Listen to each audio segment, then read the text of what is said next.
KUAM News Headlines is presented by Calvo's Insurance, a legacy of trust, serving Micronesia since 1938. Matson and the Adahi Tano program. Cars Plus. Drive home in a brand new 2021 Hyundai Palisade equipped with Guam's only lifetime powertrain limited warranty. Call 477-7807 or visit carsplusguam.com. McDonald's of Guam, I'm loving it, and King's Restaurant, serving your local breakfast, lunch, and dinner favorites for over 45 years.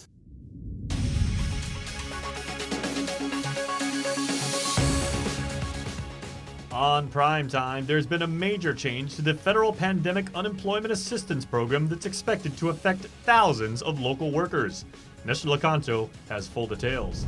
Plus, a new guideline from the CDC goes into effect next week, requiring a negative PCR test for all passengers entering the United States. And accused of jury tampering, William Metanonia appeared for his sentencing hearing today. Hafaday, good evening. I'm Adriana Cotero. There's been a major change to the Pandemic Unemployment Assistance Program that will affect thousands of local workers. Under the new PUA program recently extended by Congress, those who are working any amount of hours will no longer be eligible. Labor Director David De La Sola says this was confirmed by the U.S. Department of Labor. I've been fighting with the U.S. DOL. I'm not fighting, but, trying to make sure that I got a clear understanding because how much this is going to affect our people. And, it's not something I'm real pleased about, but, it's their program, it's their money, and I'm just a steward. He has no specific number, but says thousands will likely lose their PUA eligibility, along with the $300 additional payments known as FPUC that were also extended. De La Sola says this does not apply to the self-employed.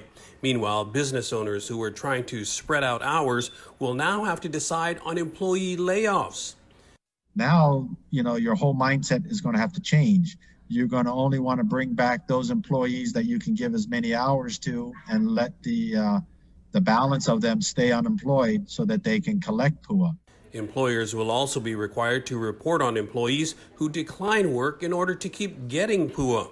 If any employee refuses to go back to work, then you are to notify me so that we can turn off their PUA. And he cautions against reapplying for PUA benefits if you're still working reduced hours.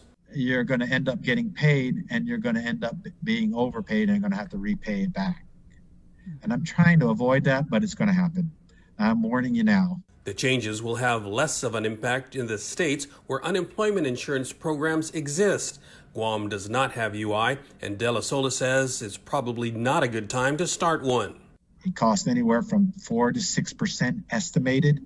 So this is an employer board cost, and it's not something that you want to add on to employers while they're rebuilding during a pandemic. Meanwhile, the first of the new round of PUA payments for those who are fully unemployed will be batched on Tuesday. For Guam's News Network, I'm Nestor Lecanto. Governor Lou Leon Guerrero released a statement saying, quote, obviously we want real help for both the unemployed and underemployed, but Guam and the nation were hours away from getting no help at all, unquote. She was referencing the compromise bill passed by Congress that changed PUA eligibility. She says she will work with the Biden administration to be sure Guam isn't left behind and that we can improve on the things the current package left short. Meanwhile, in response to the De La Sola announcement, Congressman Michael San Nicolas called a news conference from Washington, saying he's not been made aware of any legislative changes to the PUA program. I would caution us from overreacting in a panic fashion to determine that all of a sudden people are going to be cut off. We don't want that. That's not at all in the law. That shouldn't be happening. And if there is an interpretation issue, that needs to be clarified. We will be taking the necessary steps to get that clarity, not only through our office, but channeling it through other offices as well, particularly the Committee on Ways and Means. And we'll be providing updates immediately when those are available. But Labor Director David De La Sola provided memos from a U.S. DOL official to back up what he announced. De La Sola says he wanted to go public because the thousands of claimants who do fall under the category will eventually wind up having to pay all the money back. This is an administrative decision. This administration is only going to be in office for the next 8 days. And so, again, continue to track, continue to be able to justify whatever it is that you may have been eligible for under a status quo interpretation, because when we have a new administration in, assuming that this is an administration miscommunication, we will work with the incoming Biden administration to make sure that this is remedied and clarified. St. Nicholas reiterated that there was no language in the recently passed omnibus bill that changed PUA eligibility. The minimum wage will increase from $8.75 an hour to $9.25 effective March 1st, but some business groups are pushing for a delay due to the current economic downturn. Guam Hotel and Restaurant Association President Mary Rhodes says they support a proposed bill to be introduced by Minority Leader Jim Moylan. We need organizations like Chamber, GHRA, and other organizations to come out and really support this effort to defer it for at least 1 year, because right now, just businesses in the economy, we cannot afford any increases in 2021. To do this at this point will be it will be a great struggle that we're putting on to the businesses.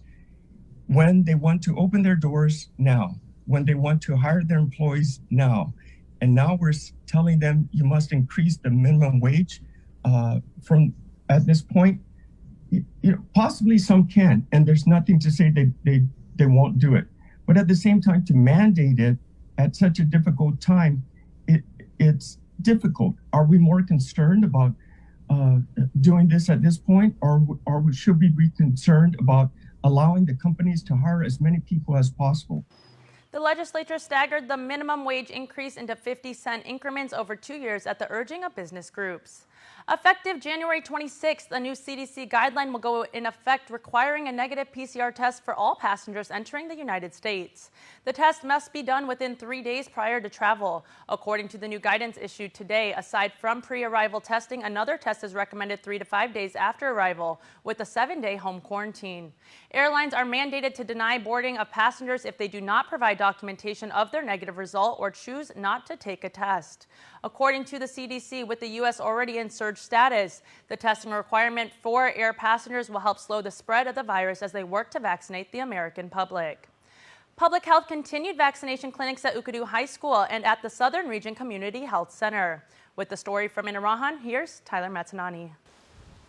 The Southern Region Community Health Center opened its doors bright and early this morning, ready to help spread immunity in the community. Public Health was prepared to administer a total of 250 doses of the first round of the Moderna vaccine to Phase 1C individuals consisting of ages 60 to 74, along with first responders and other essential frontline workers. When we arrived, we were surprised to see not just a steady intake and service of patients, but also no lines. Inalahan Mayor Tony Chargaloff said they aim to make the entire process comfortable and convenient for everyone. We advise everybody to please stay in their vehicles. We call them out in batches of 20 or 25. That's why, as you see, the canopies are going to look empty. But until we go out into the parking lot and call them in, we work in that increment. Therefore, there's no commingling. While everybody's in their cars, my staff is going around and delivering water, offering water, and of course, informing them that the restrooms are open. Santa Rita resident Shannon Murphy explained how she attempted to get the COVID vaccine twice in the past, but didn't make the cut. Today, she was able to get her first dose of the Moderna vaccine. It didn't hurt at all. I mean, I'm not one single bit. I get shots and it hurts, but this one just didn't hurt. It was great. And it was so fast. Everybody's so nice here. Really happy. It's worth the freedom that we'll have. Once we have the vaccine, we can, live our life again. We don't have to be scared to go out of the house or go shopping or go to the States or visit our family. Although the vaccine is a huge step in the right direction back into normalcy, Public Health's Dr. Bob Leon Guerrero warns everyone that just because you get vaccinated doesn't mean you're 100% immune to the virus. Earlier this week, a GFD personnel tested positive for COVID after receiving his second dose of the vaccine.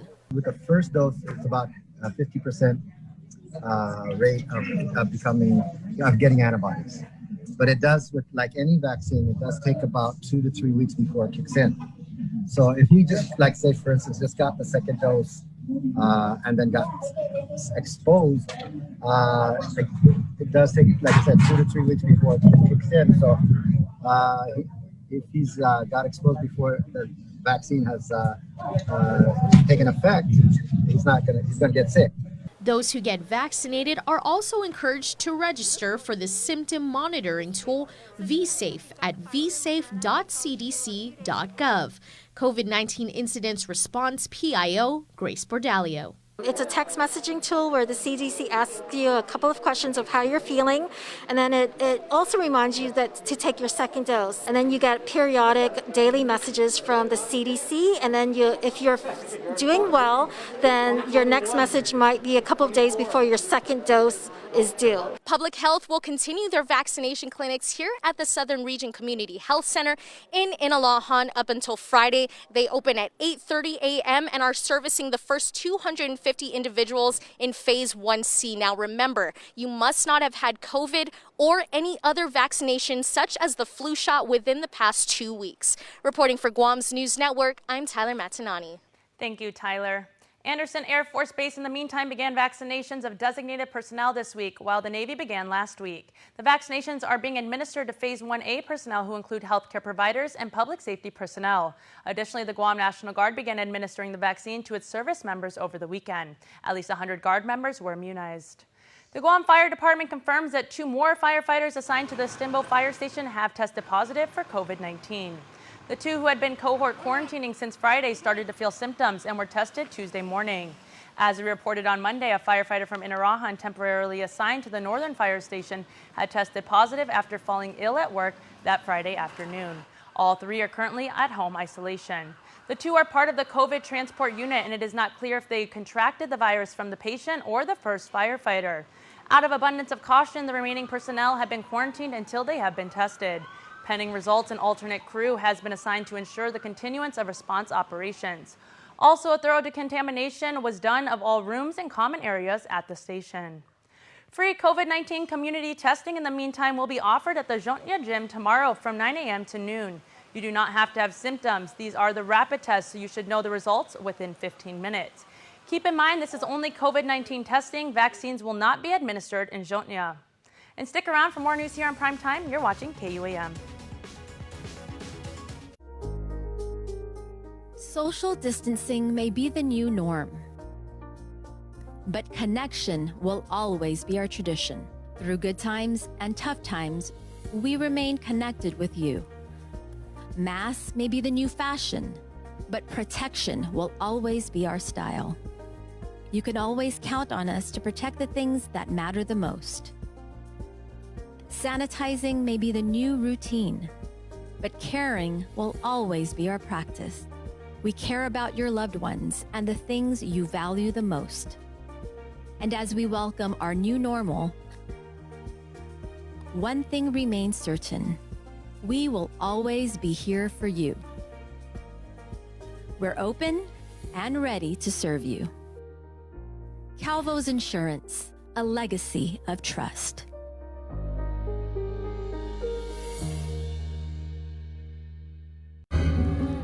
So long, nacho fries.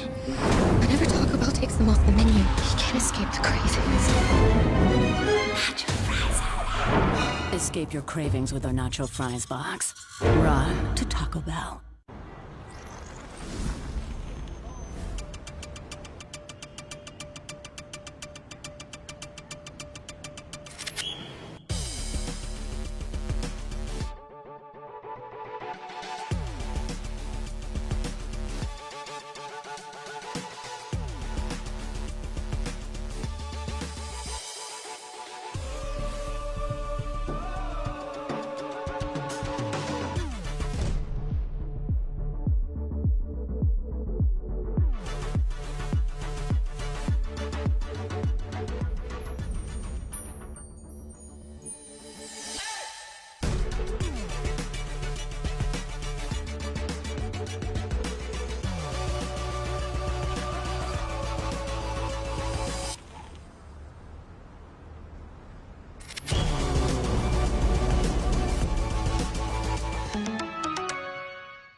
KUAM News, winner of the 2020 Regional Edward R. Murrow Award for Excellence in Social Media.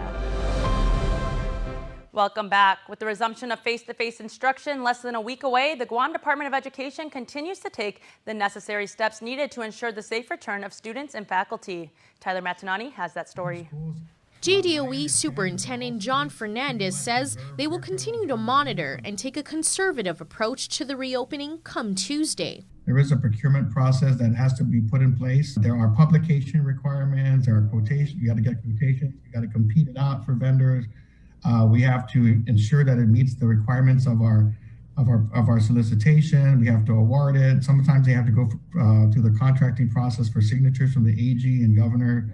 And all of those are requirements in order to ensure accountability. After a meeting yesterday in regards to vaccination strategy with the Lieutenant Governor, Public Health's Chief Medical Officer Dr. Felix Cabrera, and Dr. Louis Cruz from the Physicians Advisory Group, Fernandez says he feels confident that school employees could be bumped up on the vaccination priority list. Depending on working out the logistics and having the doses available, I think it's likely to be the Moderna vaccine, which is the vaccine that will be coming in much larger supply. It's a lot of balancing, that we're doing across the board, where we do want to keep our employees and students safe, but also allow for a limited and gradual reopening of schools.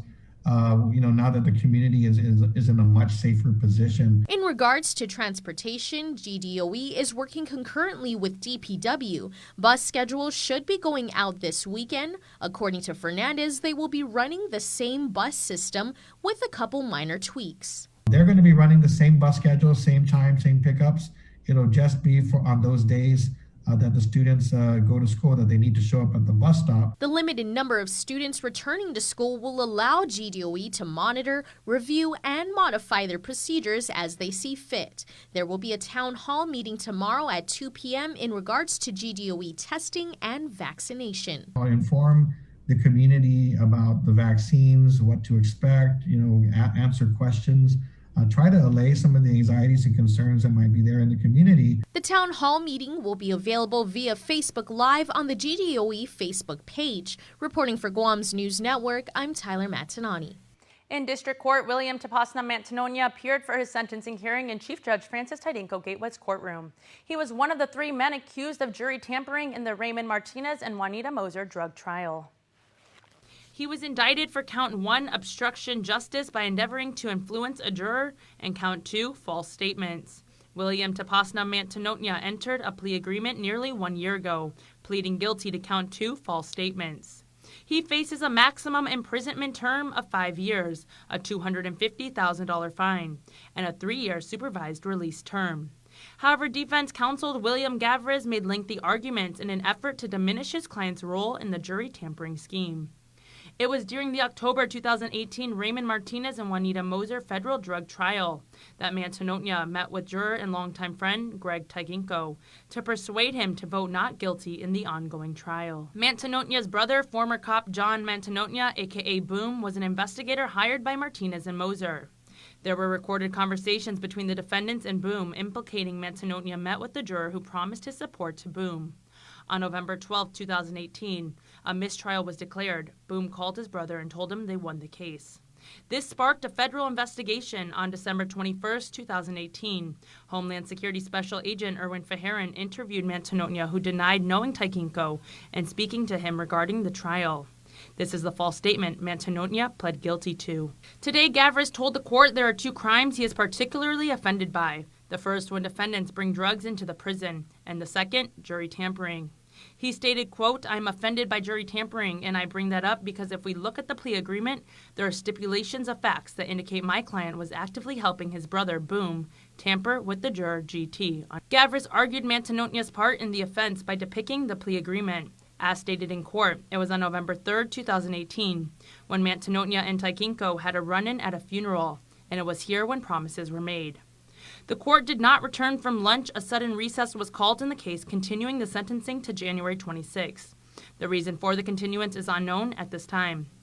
As for the others involved in the scheme, the Martinez case was moved to California, where the duo entered a guilty plea and both were sentenced to 2 years in prison.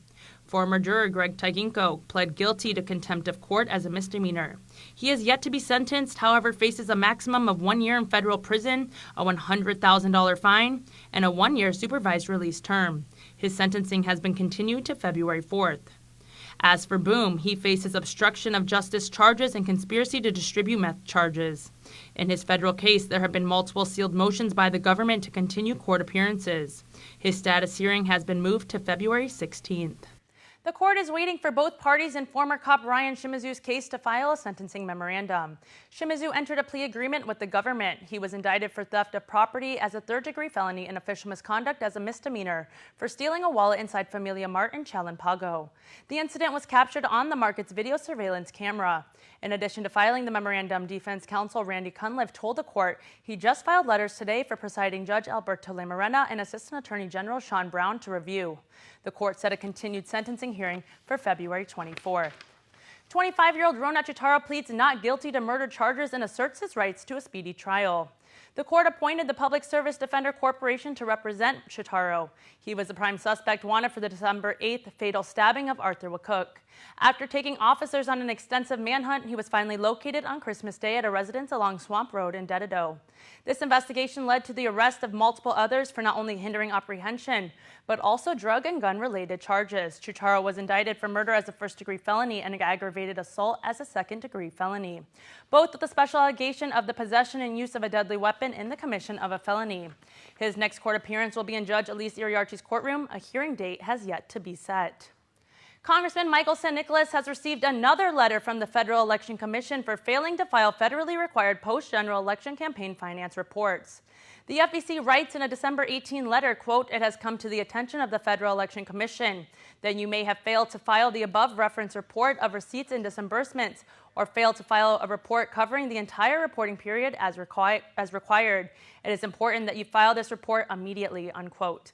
This is the fourth FEC failure to file notice sent to the congressman for the 2019-2020 election cycle. San Nicolas, in a WhatsApp message to KUAM, said, quote, "We do not file a post-general report because we had a runoff. We file a post-runoff report," unquote. Meanwhile, the ethics investigation into San Nicolas continues. Congressional Quarterly in its December issue wrote that the investigation is a matter to look out for in 2021. San Nicolas is being investigated for allegedly having an improper sexual relationship with a staffer and accepted excessive campaign donations among other allegations of impropriety. The Health Ethics Committee in July of last year impaneled a subcommittee to specifically look into the issue. The U.S. Department of Homeland Security has reinstated the Philippines to the H-2B foreign labor program. The country lost its designation 2 years ago, but Filipino skilled laborers were given an exemption to work on military-related projects in Guam. They were also exempted in this year's National Defense Authorization Act. In a news release, Governor Leon Guerrero said, "Since we began office, Josh and I stressed the importance of skilled labor from the Philippines to our growing economy." She credits the Departments of Defense and Interior, as well as the advocacy of Delegate San Nicolas, for helping DHS acknowledge the necessity of the Philippine labor force. Yet another horrific case of animal abuse. GAIN Board President Cyrus Lur details the animal cruelty incident that took place in Anigua just days ago. Peter Santos reports. Animal cruelty. It's an issue that the island has become more than familiar with in recent months. Case after case, it never gets any easier seeing the graphic images. The most recent case of a man beating his dog unconscious to the point of possible neurological damage took place in Anigua just a few days ago. Guam Animals in Need Board President Cyrus Lur. It was right across the street from the U.S. District Court on the beach side, and a person who's known to reside in a homeless encampment near there was seen with a very large stick, basically a log, holding it above his head and smashed it down on a medium-sized dog. According to Lur, witnesses of the incident tried to intervene. The witnesses started screaming, telling him to stop. He did stop, but he was very aggressive, saying that it's his own dog. He can do whatever he wants to it. Picked it up by its hind legs, kind of swung it a bit, and then just walked back into like a hidden area. The dog, named Tyson after his fighting spirit, was transported to a veterinary clinic for treatment and was later released to a foster family for recovery. A bill introduced by Senator Sabina Perez in the 35th Guam legislature aimed to overhaul animal welfare laws that would allow for easier prosecution in these cases. The push for the bill stemmed from multiple incidents of animal cruelty. The recently passed PAWS Act would make cases like these punishable by prison time, but it is currently awaiting the governor's signature. In a press release from Senator Perez, she says, if we as a society continue to be dismissive about these acts of abuse, we are making a statement that any act of abuse, human or otherwise, is acceptable. Under current Guam law, this case would be classified as a third-degree felony with a potential prison time of 0 to 3 years, meaning theoretically the attacker could face no prison time at all. If the PAWS Act does get signed into law, this particular incident can be classified as a second-degree felony, which would carry a sentence of 1 to 8 years in prison. Because the bill did not lapse into law in the 35th Guam legislature, the governor has 30 days from the passage of the bill to sign it. Otherwise, Senator Perez will have to reintroduce the measure in the 36th. As of now, the Guam Police Department has yet to identify the attacker, who had appeared to be in his late 30s, early 40s. If you have any information about the incident, you are encouraged to contact Guam Crime Stoppers at 477-4357. Reporting for Guam's News Network, I'm Peter Santos. According to Adelup Communications Director Crystal Paco San Augustine, Governor Lou Leon Guerrero is inclined to sign the bill into law before its deadline of January 22nd. Keep it here. We have more primetime news when we return. You're watching KUAM.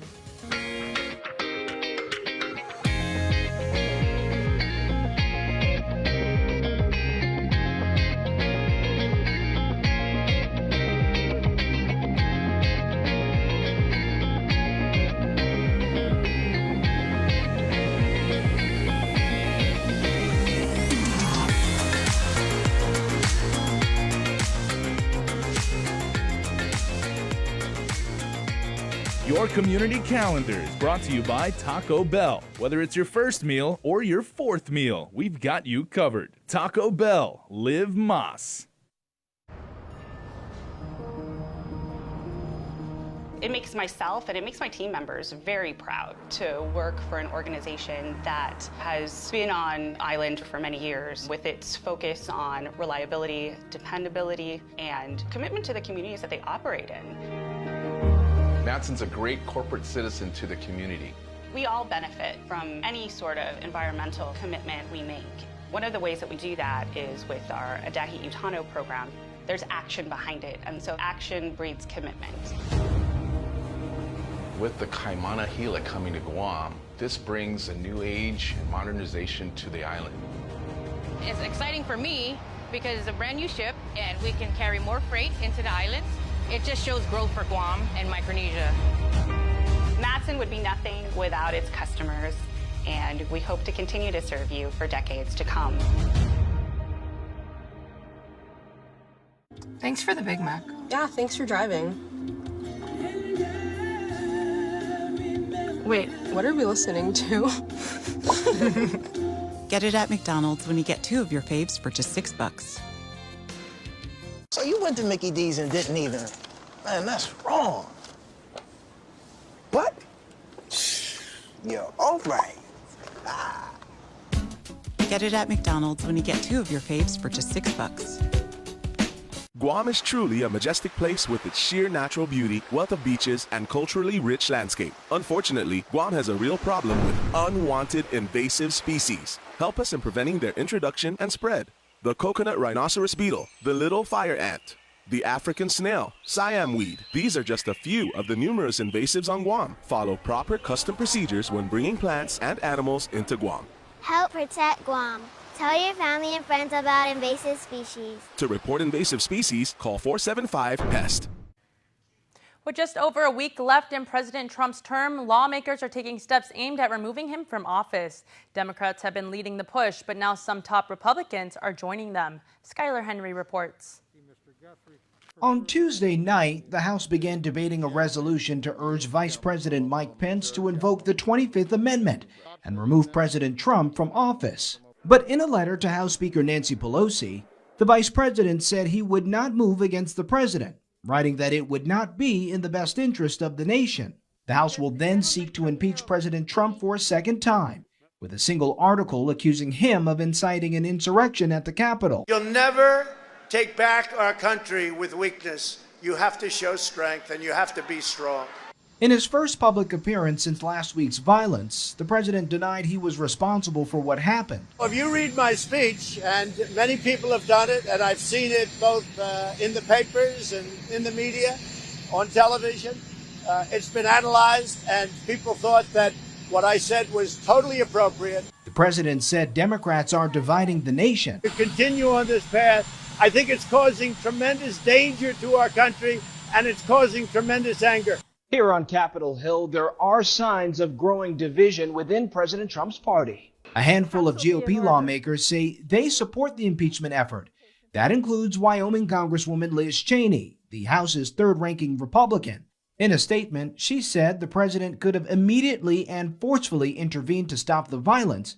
He did not. All of us should do some soul searching about 5 dead Americans in a country on edge and an inflamed right wing which thinks that we are on the verge of a civil war. The New York Times is reporting that Senate Majority Leader Mitch McConnell is pleased with the impeachment effort, believing it could make it easier to purge the president from the Republican Party. Skylar Henry reporting for KUAM News.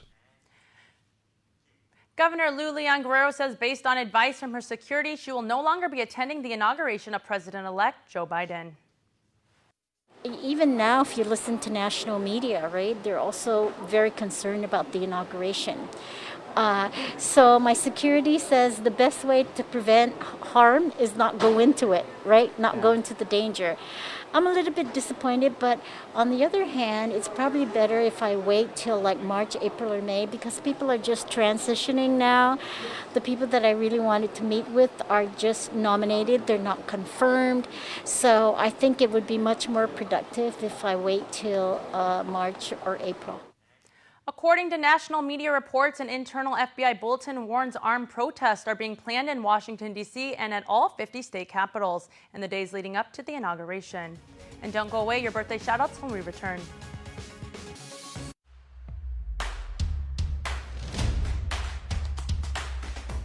For the different beats of your life, we're here to keep you connected the way you want it. Plans made for you, by you. Build your own bundle with Link. Select the internet, entertainment, mobile, and home phone plans that fit your lifestyle. Pay for what you want, not for what you don't. Build your own bundle and save with Link. Enjoy honey sesame chicken breast at Panda Express. Be the sweetness. Be the freshness. Be the crispy tender sesame seed perfection. That's how you find your sweet spot. Have it delivered from Panda Express today. Micronesia Mall. We get it. Living to the fullest is tough during COVID-19. You don't need to do it alone, and everyone needs a hand right now. We are here. Feeling overwhelmed? Call 647-8833 and let's talk. Mangaihem is a project of Guam Behavioral Health and Wellness Center. And before we close out the news tonight, our latest round of birthday shoutouts from the Coldstone Creamery Birthday Club. Happy birthday on January 13th to Augie, who celebrates birthday number 8 today. Your family is sending all of their love. And happy birthday to Cassidy and Jerusalem Mendiola. Happy birthday, Jerusalem and Cassidy. Love from your siblings and your parents. Remember, you can be part of the Coldstone Creamery Birthday Club by registering online on KUAM.com. That's going to do it for us here on Prime Time. Thank you for watching. Have a good night and be safe. In Full Zoom is presented to you by Calvo Enterprises, Inc. Happy day, everyone. Nestor Lecanto here with another edition of In Full Zoom. And this week, we're going to talk a little bit about the PPP. That's the Paycheck Protection Program that the federal government has extended for a second iteration, and also the EIDL, which is the loan assistance. And joining us for that conversation is the branch manager for the Small Business Administration Guam office, and that's Ken Lujan. And we've got a couple of bankers with us. We've got Ed Untalan of First Hawaiian, who is the current president of the Guam Banking Association, and of course, Phil Flores, who is the president and CEO of Bank Pacific. Welcome, gentlemen. Thanks for joining us. Thank you. Thanks for having us. Good morning. Half a day. All right. today. And Ken, we're going to start with you because you're going to go through all 100 and plus pages of the guidance and tell us all about it. I'll try my best to condense it down for you. All right. No, actually, my first question is: tell us a little bit. Give us a little bit about what the Paycheck Protection Program is, very briefly, and what are the highlights of the new iteration that was just passed by the Congress. Well, last year, sometime in April 3rd, I believe it was, as a result of the passage of the CARES Act, that allowed the SBA to provide financing through the lending institution, what's called the PPP program, the Paycheck Protection Program. And so that allowed many businesses here in Guam to avail themselves of the opportunity to get financing through the program with the assistance of our local lenders here in Guam. That has since terminated or expired. It expired in August 8th of 2020. And as a result, there were some monies that were left over on the CARES Act that was then reallocated as by virtue of this new law that was passed on December 27th, called the Economic Relief Act or Economic Aid Act, that now allowed the PPP to resurface for the second time and be available to the business community for any disaster relief because the pandemic still continued on. And so this particular program that's now in place, which we call the second draw PPP, will be expiring on March 31st of this year. So there are still funds available for businesses who are still undergoing disaster assistance. And in addition to that, they can now draw a second time, whereas the first provisions on the first PPP program only allowed for one loan to be issued out per business entity. This time around, they can do a second draw now. Okay. Are there any other changes to that other than allowing a second draw for those that are already in the program? Well, there's been a lot of emphasis that has been given because of the fact that you have certain industries within the market that actually were affected the most, such as the food industry, the hotel industry, bars and restaurants have been closed, food truck services. I mean, they can now avail themselves of the opportunity to get more financing by a calculated formula that they use is 3.5 times the amount of their monthly payroll, whereas just the regular service industry can go for 2.5 times the payroll amount. In addition to that, it also expands the expenditure costs that the businesses have been incurring. The first round of PPP was limited to payroll costs, utilities, rent, and it was kind of limited to that nature, but now they expanded it to operational costs, employee expenditure costs such as insurance, life insurance, health insurance, things of that nature. And so that has made it available to the small business community. In addition to that, companies such as yourself, Nestor, the broadcasting companies, which are 501c6 regulated, chambers of commerce, say for instance, they can also be included into this whole formula and also draw down against this program too. So the eligibility factor has been expanded somewhat to allow more opportunities for more operations out there. So that's a good sign for it. And so it also gives them another injection of capital that the businesses need as a result of the second draw of this program. In Full Zoom is presented to you by Calvo Enterprises, Inc. It takes all of us to protect Guam. Join the Guam Visitors Bureau in our social media campaign series aimed to protect our island and each other in this COVID-19 era. Participate in the Protect Guam movement by wearing your mask, showcasing Guam's heroes, staying active, and downloading the Guam COVID Alert app. Post and share your content with us, use the hashtag ProtectGuam, and you could win $100. It's that simple. Check out visitguam.com for details. Let's reclaim our lives, our economy, and our tourism industry.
In Full Zoom is presented to you by Calvo Enterprises, Inc. Thank you. Appreciate your passing on that. It's making the media companies eligible, and I think we've already passed that on to our ownership.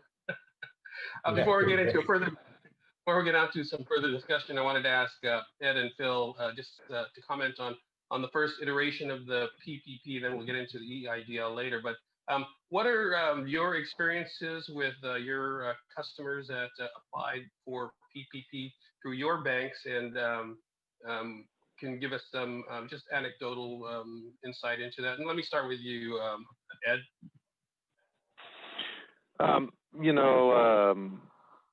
The banks all, during the first round, started taking in paper applications, and they were overwhelmed. We were inundated with thousands of paper applications.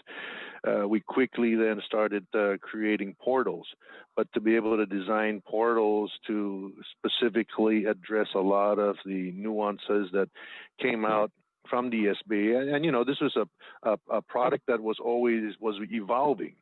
So as things evolved, as SBA found out certain things that they needed to make changes, we always had to improvise to be able to do that. The local banks here in Guam, and I think I'm including, based upon the SBA reports, we did, I think Guam and CNMI, we did over 1,000 to almost 2,000 different loans to support our small businesses. The challenge that we had initially, of course, was everyone was, the first round, they ran out of money. Then they came out with the second funding, and everyone was panicking because they were afraid they were not going to be able to make it. And so the pressure on a lot of the banks, getting calls from customers, did you send it in? Did you complete this? Did you complete that? And I wish it was easy where you could easily go in there and just answer yes, no, do this, do that. But it required bankers to be able to touch these applications, to review the applications, to ensure that they were complying or not complying, or if there's any questions, because once we shoot it up to the portal, SBA portal, we want to have a high degree of probability that it's going to get approved or rejected because of the failure of not including information. So I'll be very frank, the first two rounds of the PPP was very strenuous on a lot of the business banking community, particularly trying to keep people patient, trying to be able to keep them calm and that the monies didn't run out. Ken noted that there was I think about $135 billion left, if I recall, Ken, just reading the reports, from the second funding source. And I think it's because a lot of people couldn't qualify, and so they just started pulling back. So now with this third round of PPP, that's where a nice big chunk of money is coming from. And I think what, all the other banks are doing right now are they're looking at their portals. They're trying to make sure they got all the nuances that the SBA is coming out with, et cetera. So, we're all sitting back waiting, and we're trying to push everything through the portals and not inundate the bankers directly, and hopefully it'll be electronically done and very seamless, if you may. All right, Phil, did Bank Pacific have a similar experience? No, we were not. It's not SBA's fault. They were just so overwhelmed with all the applications coming in the portal. We were not able to enter the portal, so we didn't participate in the PPP program. And likewise, won't be doing it this time either. But I can talk to you as a borrower, because we borrowed money. Some of our companies borrowed money from First Hawaiian and also from Bank of Guam, and we knew they were swamped. But both of them did a good job with us. And now we've had one of the loans, Guam Dry Cleaners. It's already been approved for being forgiven. We're waiting for the other companies to get the same from their banks. But we are going to probably, for at least one or two of the companies, participate in the second draw. We understand, of course, that those who did not receive the draw before, they're the front of the line. They're like the Manamco for the vaccination. which I got. But but I think this week, Ken would know better than I, but both those applying for a first draw and a second draw are now able to, will be able to apply this week. And Ed and I were in a chat this morning, and Ken Cook said that open 12 hours ago, but already $50 million has been committed throughout the state on this new program. So it should help out. And I'm glad, like Ken mentioned, that the food service industry, most industries, you can only borrow 2.5 months of payroll. They can go out 3.5 months of payroll because they are really seriously impacted by what's going on. I think we can all see that. Right. Yeah. Hey, Ken, in the news release that I read, the SBA Administrator Jovita Carranza said that SBA has changed some things up in response to input from businesses. Can you elaborate on some of those?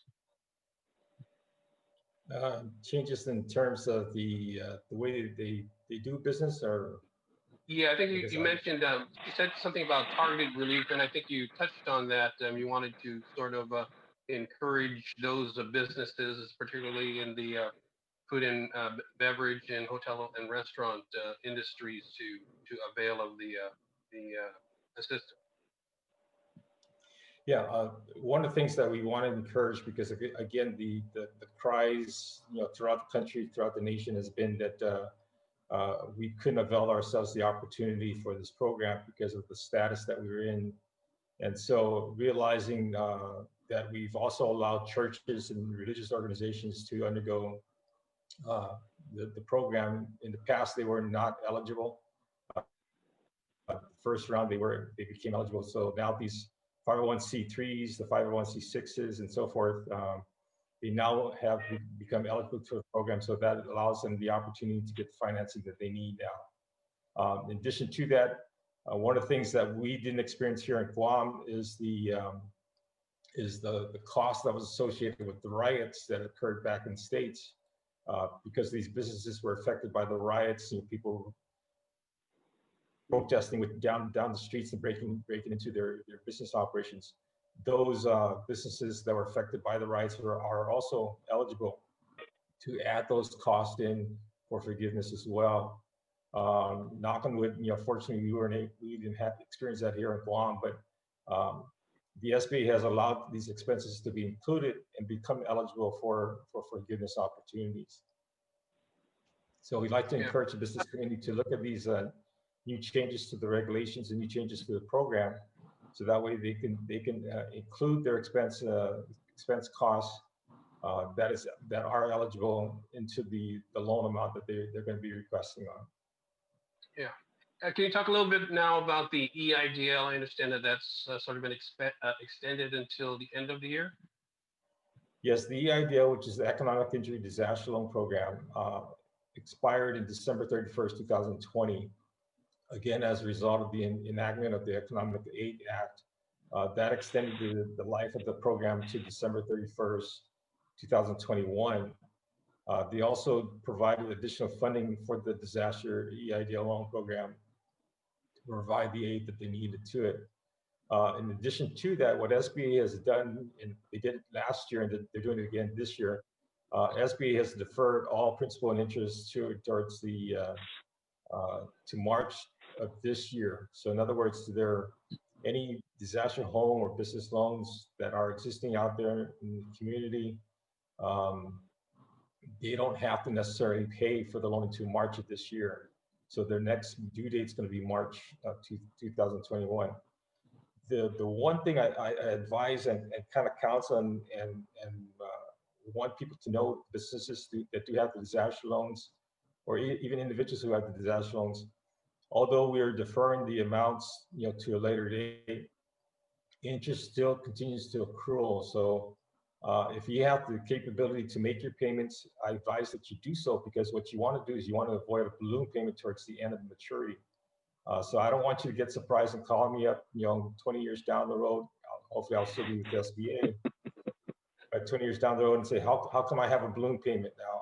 How come the last payment's now $2,000? compared to $200. And so that's one of the things.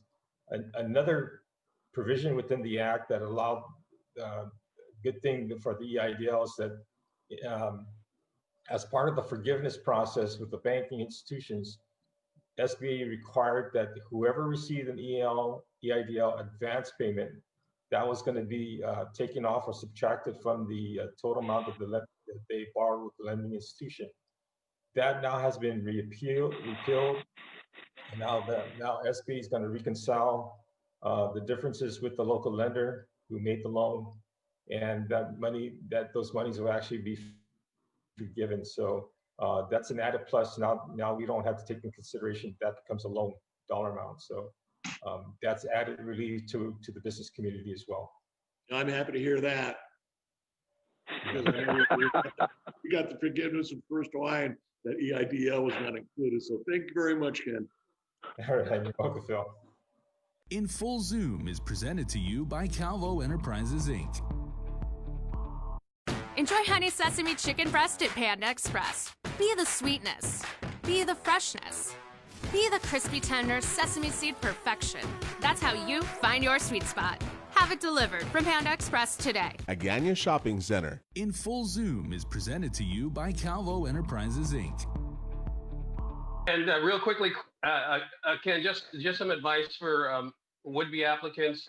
They need to get all their stuff, their documents ready ahead of time, or is that something you're encouraging them, or the previous information that they had submitted for those that are going for a second draw? No need to add. Yeah.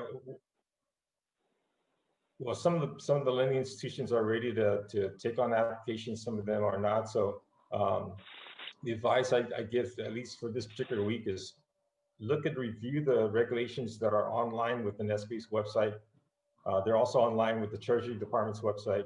Review the regulations, download the necessary forms that are applicable to you. If it's a second draw that you want to do, look at those forms. Those forms are very specific as to what the requirements are. Familiarize yourself with what the regulations call for, what the forms ask for. Prepare the documents, and then when you're ready for submission to the banks, you can go ahead and do so. But it'll be best that you prepare your documents and get it ready, because typically what happened in the first round of funding, a lot of the businesses that applied for the loans within the lending institutions that failed to provide sufficient information and was incomplete, the banks held it back and said, we're not processing it. You may have been the first one online, but you're going to be the number 100 person now, because 99 people before you had complete packages and yours wasn't complete. So again, word to the wise there, get your ducks in order, dot your I's, cross your T's. Yeah. Okay, we've got about 5 or 6 minutes left, and I wanted to pivot because we did have some breaking news this morning about the pandemic unemployment assistance program, which you're not part of though, Ken. But since we've got a couple of bankers here, I wanted to ask them about their thoughts on the fact that thousands of applicants or beneficiaries of the KUA will now be disqualified from the program. And so the feedback we're getting already is a lot of people are frightened by the fact that these checks will no longer be continued. Phil, let me start with you. What are your thoughts on that? And can you just give us a broader thought on the economic recovery? Yeah, it surprised me when I heard that news, and I've just heard a little bit about it. I haven't really dived into it, but yeah, because if I'm working part-time, I still have full-time obligations like my rent, my utilities, whatever the case may be. So I'm wondering if some people are going to say, is it worthwhile that I continue to work reduced hours, or I just go unemployed so that we get the checks? But it's going to be hard on people, and it surprised me when I heard that. I don't know if the new administration will change any of that. I don't know if the new administration will even affect the PPP or the EIDL, but I'm fortunate I'm employed, but if I'm partially employed, it's really bad news. I'm sorry to hear it. Yeah. Ed, you got any thoughts on that? You know, the one thing that we were happy to see, and I think this is from an overall banking perspective, is that a lot of these people who are unemployed were actually using their funds a little bit wisely rather than going out there and just, you know, buying luxury goods, etc. Although we did see some spikes in certain areas, they're actually working towards managing their obligations, etc.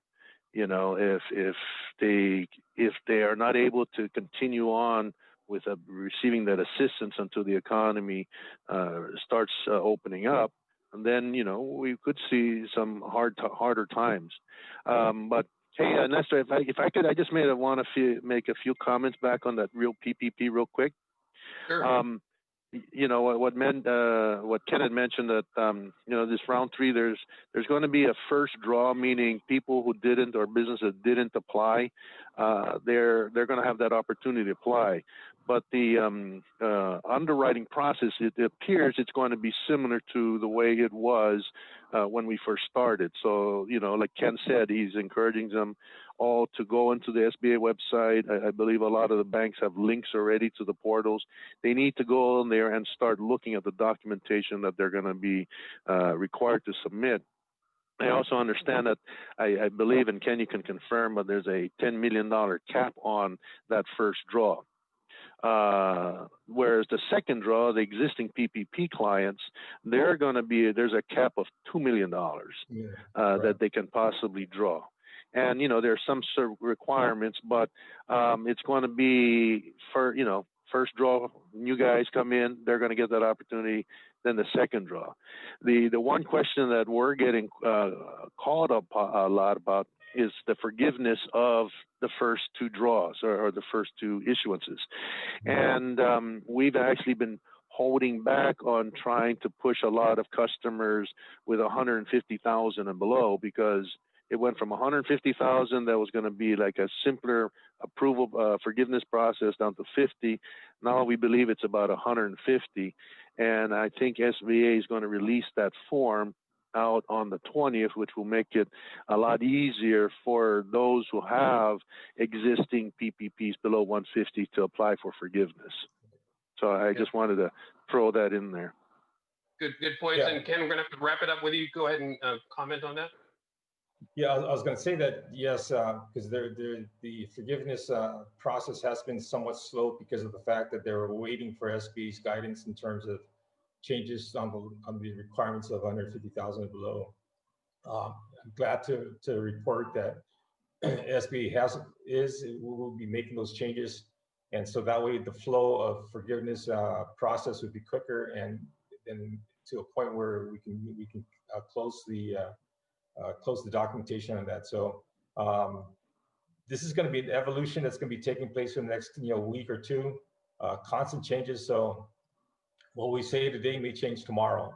So the best thing to do is continually check with the websites, check with the SBA website, the Treasury website, update yourself with the updated information, because at the same time too, myself and the banking institutions are trying to interpret this as quick as we can. But one last thing in parting, I'd like to give big kudos to the lending institutions here in Guam who are participating and continue to participate with providing the disaster relief and providing the finances that we need for our community, because without them, the money's going to be flowing out there. So thank you to the bankers, thank you to the Guam Banking Association. Thank you for all your support, what you do with our programs as well. In Full Zoom is presented to you by Calvo Enterprises, Inc.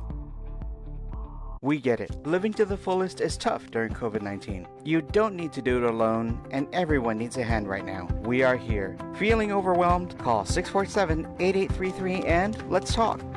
Mangagihem is a project of Guam Behavioral Health and Wellness Center. So long, nacho fries. Whenever Taco Bell takes them off the menu, he can't escape the cravings. Nacho fries. Escape your cravings with our nacho fries box. Run to Taco Bell. Guam's auto appearance specialist, Elegant Reflections, has been providing the automotive industry with professional detailing and car care products at its highest quality, from complete detailing, full interior detailing, exterior detailing, headlamp restoration, hand washing, seat and carpet shampoo, engine degreasing, undercarriage cleaning, paint sealant, fabric protection, paint oxidation removal, and so much more. Visit us at our new location. Call 646-5555 for an appointment. Elegant Reflections, Guam's auto appearance specialist, over 20 years of experience. In Full Zoom is presented to you by Calvo Enterprises, Inc.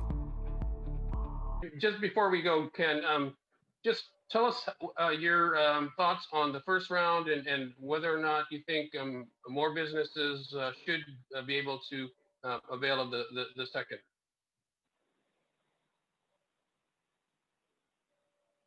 Well, I think we got a lot of businesses that actually applied for the loan and received monies from SBA. There was a total of about, when we closed the SBA PPP program on August 8th, there was a total of 2,208 businesses that received monies from the SBA for a total of $192 million that was actually approved out in the community.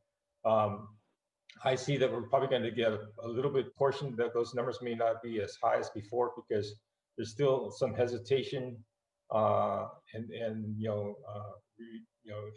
apprehension on the businesses side. But at the same time, too, those who are familiarized with the program would then look at this and say, I do need the funds coming up in round 2, so I'm going to go for it too. I know the process, I know what needs to be done, and the banks have made it streamlined. SBA made it streamlined, so now it's much easier for me to go in there, knowing very well that I do still need the finances. So we encourage the bank or the business community to look at this opportunity and don't let it go by, because again, it ends on March 31st. All right, thank you very much. Appreciate it, gentlemen. Ken Lujan of the SBA, Phil Flores from Bank Pacific, and Ed Untitled, First Hawaiian Bank and the Guam Banking Association. Thank you for joining us this week. I'm Nestor Licanto. We'll see you again next week on In Full Zoom. Adios. All right. Take care. All right. In Full Zoom is presented to you by Calvo Enterprises, Inc.